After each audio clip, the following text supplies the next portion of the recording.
한번 인사하겠습니다.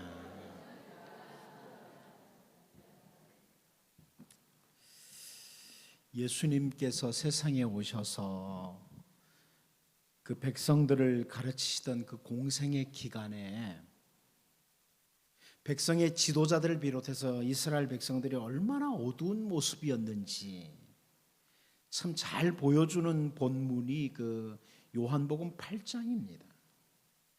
요한복음 8장은 그 시대가 예수님 당시가 얼마나 어두웠는지 보여주는데요.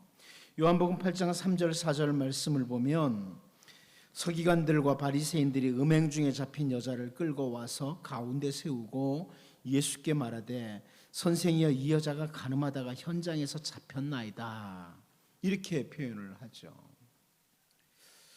물론 음행 중에 잡힌 여자, 이 표현 속에서 이미 세상의 어두움을 보여주죠. 하지만 서기관들과 바리새인들이 그 음행 중에 잡힌 여자를 예수님 앞으로 끌고 와서 하는 질문은 세상이 얼마나 어두운지 더 잘 보여주는 내용입니다. 요한복음 8장 5절 6절인데요. 모세는 율법에 이러한 여자를 돌로 치라 명하였거니와 선생은 어떻게 말하겠나이까? 그들이 이렇게 말하면 고발할 증거를 얻고자 하여 예수를 시험함이라라, 이렇게 말씀하고 있죠. 이스라엘의 지도자라고 하는 사람들이 하나님의 말씀인 모세의 율법을 사용하면서 예수님을 고발할 조건을 얻으려고 이런 행동을 하고 있다는 겁니다. 참 세상이 어둡다, 이것을 예수님 당시가 참 어둡다, 이것을 잘 보여주는 성경 구절들이죠. 요한복음을 읽으면서 우리는 얼마나 어둠이 심한 때인지 충분히 확인하게 되는데, 사도 요한을 통해서 이 상황을 기록한 후에 요한복음 8장 12절 말씀을 보면 예수님이 하시는 말씀이 나와요. 예수께서 또 말씀하여 이르시되 나는 세상의 빛이니 나를 따르는 자는 어두움에 다니지 아니하고 생명의 빛을 얻으리라, 이렇게 예수님이 말씀하세요. 세상이 너무 어둡기에 내가 세상의 빛이다, 이 어두운 세상에 내가 세상의 빛인데 나를 따르는 자는 어두움에 다니지 않고 생명의 빛을 얻게 된다. 백성의 지도자들과 그 백성들이 짙은 어두움 속에 묻혀 있을 때, 아니 하나님의 백성이라고 하는 그런 사람들이 오히려 어두움을 만들어내고 있을 때, 우리 주 예수님은 내가 세상의 빛이다, 이렇게 선포하시고 계십니다. 세상이 어둡기에 세상의 빛이 필요한 거죠. 그리고 세상의 빛이신 그분을 따라다니는 자는, 그분을 따르는 자는 절대 어두움에 다니지 않고, 혹은 어둠을 만들지도 않고 어둠에 다니지도 않고 생명의 빛을 얻을 것이다, 우리 주님이 선포하시는 겁니다. 그리고 우리가 또 하나 너무나 잘 아는 그 주님의 선포가 있죠. 요한복음 5장 14절 너희는 세상의 빛이라 산 위에 있는 동네가 숨겨지지 못할 것이요. 예수님이 나는 세상의 빛이라고 말씀하셨는데 오늘 우리를 향해서 너희는 세상의 빛이라, 이렇게 말씀을 하십니다. 생명의 빛을 얻은 우리는 역시 이 어두운 세상에서 빛으로 살아야 한다는 겁니다. 우리가 계속 살펴보고 있는 이 열왕기상은요, 오늘 본문 부분은 북이스라엘의 아합 왕 때의 모습인데, 특별히 열왕기상 18장에서의 이스라엘의 모습은 나라의 지도자들뿐만 아니라 백성들까지 깊은 어두움에 빠진 상태입니다. 어둠이 짙었던 때, 바로 그렇게 칠흑같이 어두운 때에 우리가 살펴보는 선지자 엘리야는 세상의 빛이었습니다. 세상의 빛으로 살았습니다. 우리는 오늘 본문을 통해서 그 아합 왕 때에 온통 캄캄하기 그지없는 그 어두움의 때에 세상의 빛으로 살았던, 그리고 빛으로서의 역할을 수행했던 엘리야의 모습을 본문을 통해서 확인하게 됩니다. 이 부분을 보면서 오늘 우리도 우리의 때에 우리가 살아야 할 삶을 다시 한번 점검하면서 기도하고 다짐하고 달려가는 이런 은혜가 있기를 원합니다. 첫 번째는요, 우리가 오늘 본문에서 무엇을 보냐면 비록 반응이 없더라도 하는 겁니다. 비록 반응이 없더라도. 오늘 본문 21절 같이 한번 읽어보겠습니다. 21절 같이 봅니다. 시작. 엘리야가 모든 백성에게 가까이 나아가 이르되 너희가 어느 때까지 둘 사이에서 머뭇머뭇하려느냐? 여호와가 만일 하나님이면 그를 따르고 바알이 만일 하나님이면 그를 따를지니라 하니 백성이 말 한마디도 대답하지 아니하는지라. 갈멜산에서의 대접전을 보여주는 그 내용을 보여주는 구절들 가운데 아주 중요한 단어가 있는데 그 중에 하나가 뭐냐면 히브리어에서 아나라고 하는 대답, 응답이라는 단어입니다. 여기 21절에 나오죠. 백성들이 한 사람도 대답하지 않았다, 아나하지 않았다, 응답하지 않았다 그러는데요. 여기 21절에 그래요. 엘리야가 백성들에게 여호와가 만일 하나님이면 그를 따르고 만일 너희들이 바알 하는데 바알이 만일 신이라고 한다면 그를 따라라 촉구를 합니다. 그런데 백성들이 아나를 안 했다는, 백성은 대답을 안 했다는 거예요. 아무런 응답이 없었다는 거예요.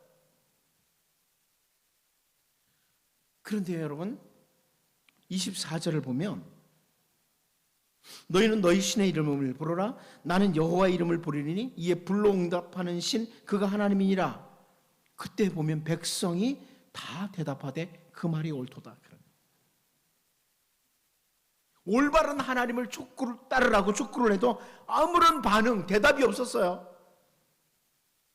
그런데 엘리야가 제단을 쌓고 불로 대답하는 신, 불로서 응답하는, 불로 대답하는, 아나하는 그 신이 바로 진짜 신이다 이렇게 선포를 하니까 백성들이 그때야, 자기들하고는 관계가 없잖아요. 그러니까 그때야 아나 대답을 하는 거예요.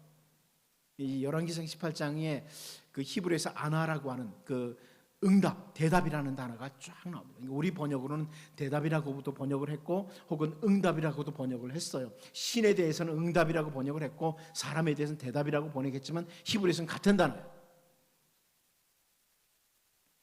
어두운 시대의 공통점 중에 하나는 뭐냐면 올바로 반응을 하지 않는다는 겁니다. 어두운 시대의 공통점 중에 하나는 올바로 반응을 하지 않는 거예요. 아합 왕 때에 하나님을 놓치고 바알을 따르는 그 왕과 백성들이 땅에 비와 이슬이 없다 이런 선포를 엘리야 선지자를 통해서 이미 하셨고 이스라엘에 물로 인한 고통이 있었어요. 그러므로 오늘 본문 21절에서 선지자 엘리야가 이제는 바알과 여호와 하나님 사이에서 머뭇거릴 때가 아니다. 여호와가 만일 하나님이면 그를 따르고 바알이 만일 하나님이면 그를 따르라 촉구를 해요. 그런데 어둠에 깊이 빠진 이 백성들은 반응이 없는 거예요. 반응을 안 해요. 여러분, 이 어둠의 때에 특징 중에 하나가 정말 똑바로 반응을 해야 되고 뭔가 움직여야 될 때 반응을 안 한다는 거예요. 우리들의 시대도 잘 보면 알아요. 그러니까 선지자 아모스를 통해서 주신 말씀이죠. 아모스 4장 6절 말씀을 보면 또 내가 너희 모든 성읍에서 너희 일을 깨끗하게 하며 너희의 각처에서 양식이 떨어지게 하였으나 너희가 내게로 돌아오지 아니하였느니라. 여호와의 말씀이니라. 선지자 아모스를 통해서 이런 말씀이 선포돼요. 여기 일을 깨끗하게 했다. 여러분 잘 안 먹으면 이게 깨끗하잖아요. 뭐 음식 먹고 나면 이가 지저분해지죠. 일을 깨끗하게 했다. 양식이 없다는 거예요. 다시 반복하는 거죠. 먹을 것이 없도록 하셨다. 각 처소에서 양식이 떨어지도록 하시면서까지 하나님이 기대하는 건 뭐였냐면 백성들이 하나님께 올바로 반응하기를 기대하신 거예요. 내가 너희에게 이렇게까지 하였으나 너희가 내게로 돌아오지 아니했다. 반응이 없었다는 거예요. 올바른 반응이 없었다는 거예요. 이스라엘 백성들이 하나님께서 양식을 떨어지게 해도 하나님을 향한 올바른 반응을 안 하는 거예요. 계속해서 아모스 선지자를 통해 주시는 다음 부분이 아모스 4장 7절 8절이에요. 또 추수하기 석 달 전에 내가 너희에게 비를 멈추게 하여 어떤 성읍에는 내리고 어떤 성읍에는 내리지 않게 하였더니 땅 한 부분은 비를 얻고 한 부분은 비를 얻지 못하여 말랐음에 두세 성읍 사람이 어떤 성읍으로 비틀거리며 물을 마시러 가서 만족하게 마시지 못하였으나 너희가 내게로 돌아오지 아니하였느니라. 여호와의 말씀이니라. 비를 주관하시는 하나님께서 비를 내리지 아니하심으로 목이 마르도록 그렇게 하셨음에도 불구하고 백성들이 하나님께로 돌아오지 않았다. 올바른 반응을 안 했다는 거예요. 안화가 없었다는 거예요. 반응이 없었다는 거예요. 대답이. 여러분, 하나님께서는 때로는 우리에게 좋은 것도 주시고요, 때로는 우리가 보일 때 좀 힘든 것도 주셔요. 그러나 하나님께서 그런 것들을 허락하실 때는 우리의 안화를 기다리는 거예요. 반응을 기다리는 거예요. 내가 너에게 이렇게 하니까 좋은 반응해라. 여러분, 기쁜 일을 주셨습니까? 찬양해야 돼요. 하나님을 높여야죠. 힘들고 어려운 일을 주셨나요? 뭔가 하나님께서 내게서 좀 고쳐야 될 것을 기대하시는 거예요. 하나님께로 돌아오기를 기대하시는 거예요. 안화를 기다리는 거예요. 반응을 기다리는 거예요. 아합의 때도 동일하죠. 비가 내리지 않도록 하심으로 이제는 바알이 아닌 하나님께로 돌아오도록 그렇게 하셨지만, 엘리야가 올바로 바라보고 따라가야 될 하나님을 촉구해도 백성들은 아무런 반응을 하지 않습니다. 어둠의 때, 그때의 특징은 아무리 진리를 외쳐도 사람들은 반응하지 않는다는 겁니다. 그러나 그럼에도 불구하고 세상에 비친 우리들은 이 어두운 세상의 빛을 비추어야만 합니다. 진리, 생명의 복음, 십자가 복음을 전해야 합니다. 반응이 없어도, 우리가 아무리 복음을 외쳐도 사람들이 반응하지 않을 수 있어요. 그럼에도 불구하고 우리는 빛을 비춰야 될 세상의 빛이요, 진리를, 복음을 선포해야 될 전도자들입니다. 이제 여러분, 우리가 사는 이 세상에 아무리 빛을 비춰도 변화가 없고 반응이 없어도 우리의 최선을 다해서 빛을 비추며 올바른 길, 진리의 길, 생명의 복음, 십자가 복음을 전하며 살아가는 세상의 빛으로서의 성도로 살 수 있기를 원합니다. 두 번째로 우리는 오늘 본문에서 볼 수 있는 게 뭐냐면, 내게 맡기신 것이라는 태도입니다. 나에게 맡기신 것이다. 내게 맡기신 것이다. 이게 세상의 빛으로 살아가는 우리의 모습이어야 됩니다. 오늘 본문 22절 같이 한번 읽어보도록 하겠습니다. 22절을 같이 봅니다. 시작. 엘리야가 백성에게 이르되 여호와의 선지자는 나만 홀로 남았으나 바알의 선지자는 450명이로다. 아멘. 저는 오늘 엘리야 선지자의 나만 홀로 남았으나 이 표현에 조금 집중하기를 원하는데요, 이 나만 홀로 남았다는 이 태도가요, 긍정적으로 작용할 때 유익한 점을 말씀드리려고 합니다. 나만 혼자 남았다, 이런 태도가 긍정적으로 작용할 때, 이 나만 혼자 남았다는 이 표현이 잘못 사용될 때, 좋지 않게 사용될 때는 어떤 모습으로 나타나냐, 우리가 앞으로 19장에서 볼 거예요. 좋지 않게 사용할 때, 그러니까 나만 혼자야, 이게 자칫 잘못하면 좋지 않게 사용되면 낙심하고 좌절하고 도망자로 바뀌어요. 그게 엘리야의 모습이죠. 세상에 나밖에 없어. 이게 잘못 사용되면 낙심과 좌절과 도망자가 돼요. 내 편이 아무도 없다, 이런 생각. 또 혹은 자칫 잘못하면 교만함으로 빠질 수도 있겠죠. 그런데 오늘 본문에서는 최소한 제가 볼 때 나만 혼자 남았다, 나만 홀로 남았다, 이 표현을 통해서 우리가 무엇을 볼 수 있냐면, 비록 바알의 선지자는 450명이나 됐지만 여호와의 선지자는 나 혼자 남았기에 여호와가 하나님이시라고, 여호와 그분이 진정한 하나님이시라고 선포해야 될 책임이 나에게 있다는 거예요. 이런 자세를 가지고 내게 맡기신 것이다, 이런 태도를 가지게 된다는 거죠. 이 일은 하나님께서 나에게 맡기신 일이라. 엘리야가 이런 자세를 갖는 거예요. 여호와의 선지자는 지금 현재 나 혼자다. 그렇다면 내가 아니면 안 된다. 내가 이 복음을 전해야 되고 내가 하나님을 전파해야 된다. 이런 자세를 가지는 거죠. 나밖에는 지금 이 일을 해야 할 사람이 없다. 이런 자세로 최선을 다하게 되는 거예요.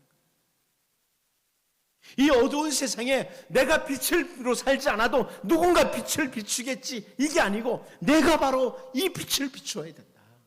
이런 자세입니다. 바울 사도는 디도에게 편지를 보내면서요, 복음 전도자로서 아주 분명한 태도를 보여줍니다. 그 디도서 1장 3절 말씀이에요. 자기 때에 자기의 말씀을 전도로 나타내셨으니, 그 다음에 보십시오. 이 전도는 우리 구주 하나님이 명하신 대로 누구에게요? 내게 맡기신 것이라. 바울의 태도예요. 복음을 전하는 이 전도의 사명은 하나님께서 나에게 맡기셨다, 이라는 거죠.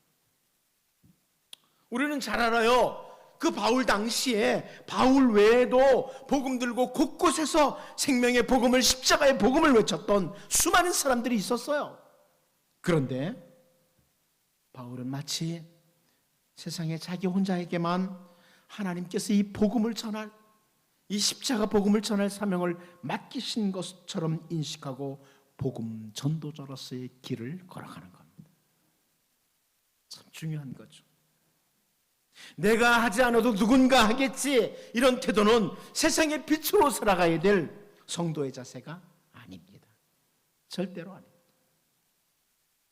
온 세상이 캄캄하고 어두워서 세상의 빛으로 살아야 하는 것이 바로 성도의 삶인데, 마치 세상에 빛이 나 하나밖에 없는 것처럼 이 일은 나에게 맡기신 일이라. 이 자세를 가지고 빛을 비추는 세상의 빛으로 살아야 한다는 말씀입니다. 여러분, 이 말씀이 교만에 빠지라는 게 아니에요. 나밖에 없어, 그런 게 아니죠. 최소한 내가 있는 영역에서 내가 이 일을 책임지고 해야 된다. 책임의식을 말하는 겁니다. 예를 들어서 찬양대를 하거나 혹은 교사를 하거나 주님 나라를 위해서 뭔가 섬길 때, 이 일은 주님께서 나에게 맡기신 일이라. 이런 자세죠. 이런 자세. 이 일은 나에게 맡기신 일이라. 이런 자세예요. 여러분, 가정에서도 마찬가지예요. 부모가 그 주어진 자리에서 자녀 양육을 하면서, 내가 안 하면 남편이 하겠지 뭐, 남편이 안 하면 남편이 아내가 하겠지, 아니면 뭐 우리 어머니가 봐주겠지, 뭐 이렇게 미루는 것이 아니죠. 그렇다면 그 자녀들은 참 불행해지는 거예요. 자녀도 마찬가지예요. 부모님에 대해서 내가 효를 행하지 않아도 다른 형제 누군가 하겠지, 나만 자녀인가, 이런 태도를 가지면 그것은 올바른 그리스도인의 모습이 아닙니다. 아무리 자녀가 10명이라고 해도 나밖에 자녀가 없는 것처럼 부모님께 효를 해야 합니다. 이 그리스도인 모습이에요. 이것은 지극히 작은 일에도 마찬가지예요. 우리가 생각할 때 작은 일이라고 여기는 그것도요. 예를 들어서 길을 가다가 휴지 하나가 떨어진 것을 보았을 때, 내가 줍지 않아도 누군가 줍겠지, 이 자세가 아니고, 이 일은 나에게 맡기신 일이라, 내가 할 일이라, 이런 자세를 가지는 겁니다. 이게 그리스도인의 모습이에요. 세상의 빛으로 살아가는 그리스도인의 모습이에요. 죄로 말미암아 멸망의 자리에 있던 우리들을 구원의 길로 이끄실 분, 우리의 죄를 지시고 십자가의 길을 걸어가실 분은 오직 주 예수님 밖에는 없었습니다. 사실 그 길은 그 누구도 대신할 수 없는 길이었습니다. 그러기에 우리 주님은 더욱 이 일은 나에게 맡기신 일이라, 이런 자세에서 한 번도 놓치지 않고 십자가를 향해 걸어가셨습니다. 그런데 사실 오늘 우리들에게 주어진 일들은요, 내가 아니더라도 누군가를 통해서라도 하나님께서는 아름답게 이루어 가실 것입니다. 여러분, 내가 안 하면 누군가 해요. 하나님은 하세요. 제가 목사를 다음 주부터 안 하겠다, 도망가요?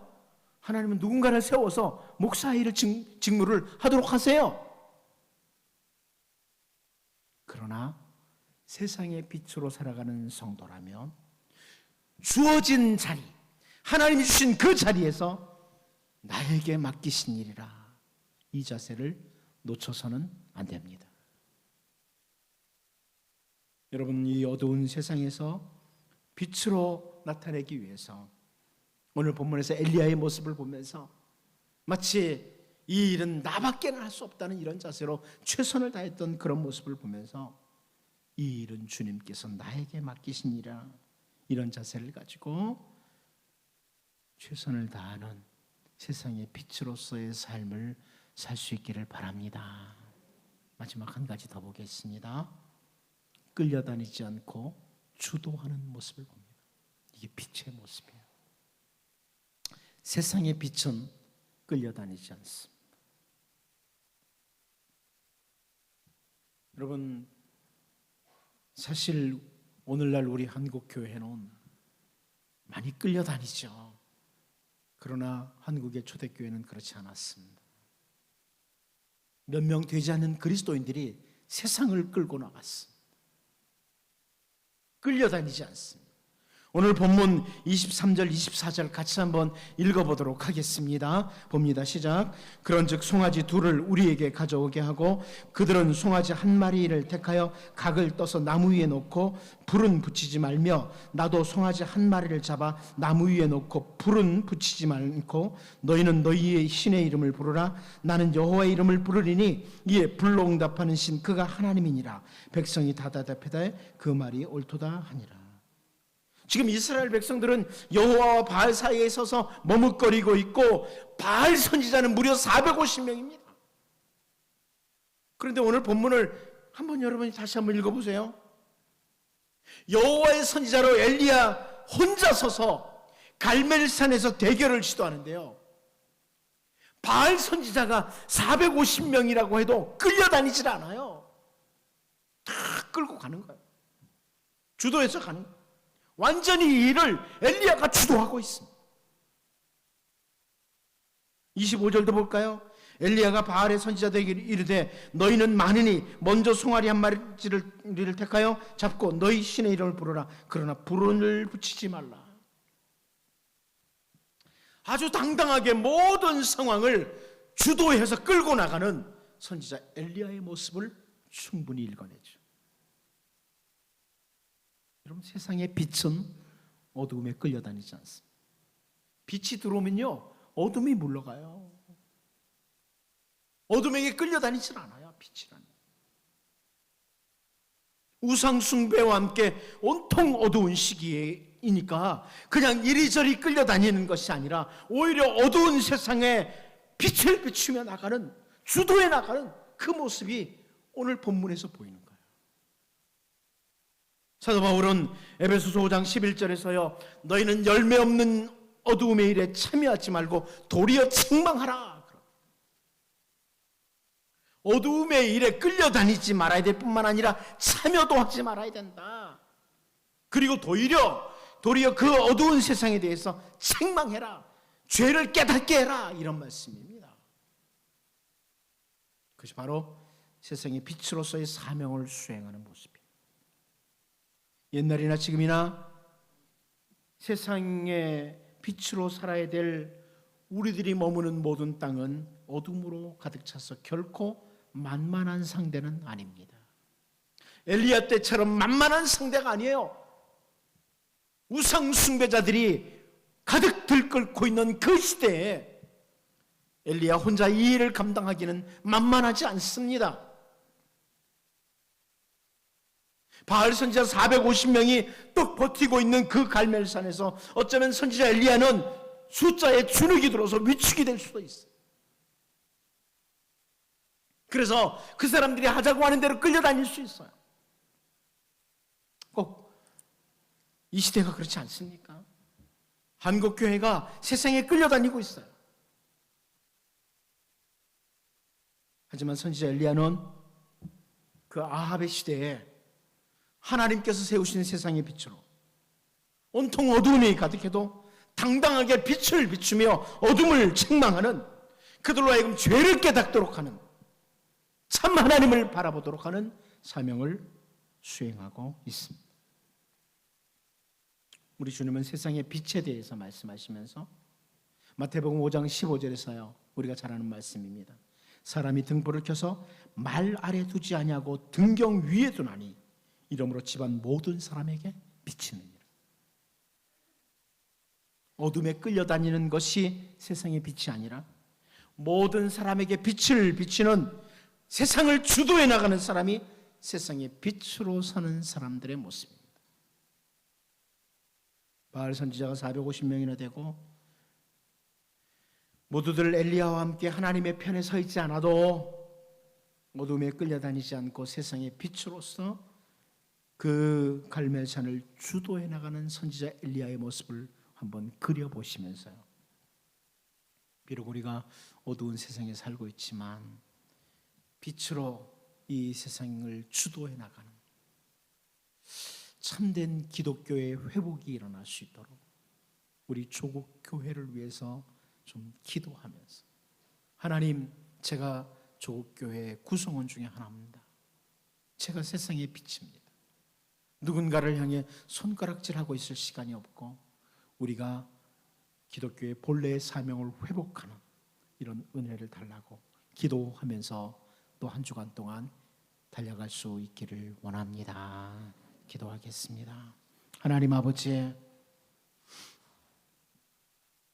어두운 때의 특징이 반응이 없는 것인데, 올바른 반응이 없는 것인데, 하나님, 우리는 하나님께 언제나 올바로 반응하고 있는지를 확인하게 하시고,